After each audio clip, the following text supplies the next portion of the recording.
We are looking to determine if the series converges or diverges, and the series that we have that we're looking at is this ugly mess here.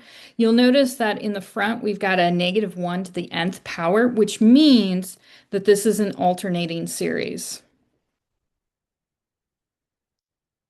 That means our terms are going to be alternating between positive and negative.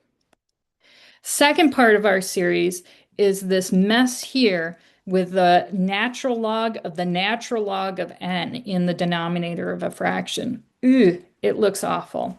When we are thinking about the alternating series, let's go back and review the alternating series test because this is what you're going to want to use whenever you see that -1 to the n. This should be the first tool that you pick up from your tool bag.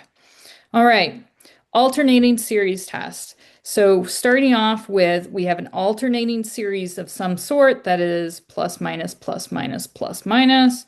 All your terms, the BNs are positive, so you don't have any other weird things going on. There are two conditions that need to be satisfied for the alternating series test to come back with a conclusion that it's convergent. The first one is that our terms have to be decreasing or equal to each other for all n, right? The next term in the line has to be smaller than or equal to the previous term. Second, the limit as n goes to infinity of our terms has to be equal to 0. So the terms that we have up here have to be getting smaller and smaller all the way to 0.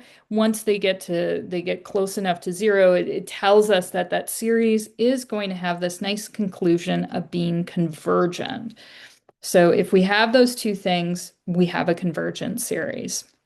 Let's see if we can apply that to what we've got here. Now, let's look at, we'll start off with the function that we're working on with, and one of the things that you always want to know as a calculus student is what the natural log of x looks like on a graph.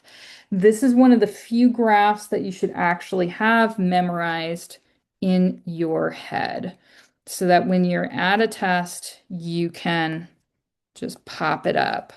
All right, so we'll notice that natural log of 1 is 0 right here. I put in the 2 because you'll notice that our series starts at n is equal to 2. The reason for that is because that way we get a positive number for our first term, which means that we've got a positive number in the denominator. If we started at 0, there'd be problems dividing by 0, etc., etc., etc.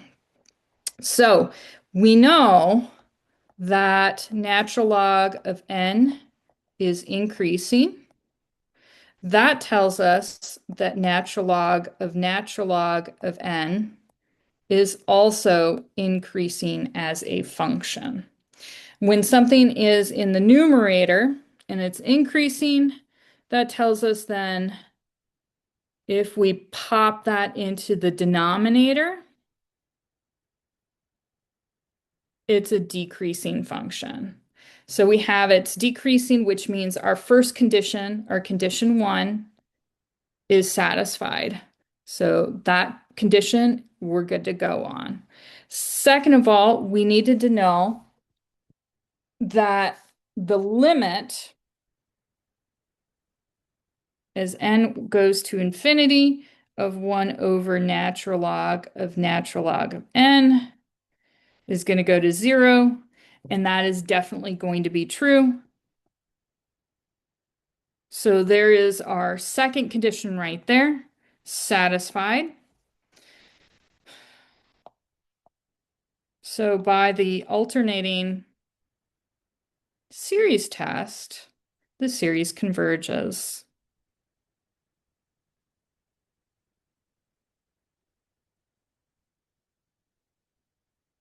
And this is a handy dandy thing to use. I hope you find it a helpful tool as you navigate Calc 2. Thank you for listening.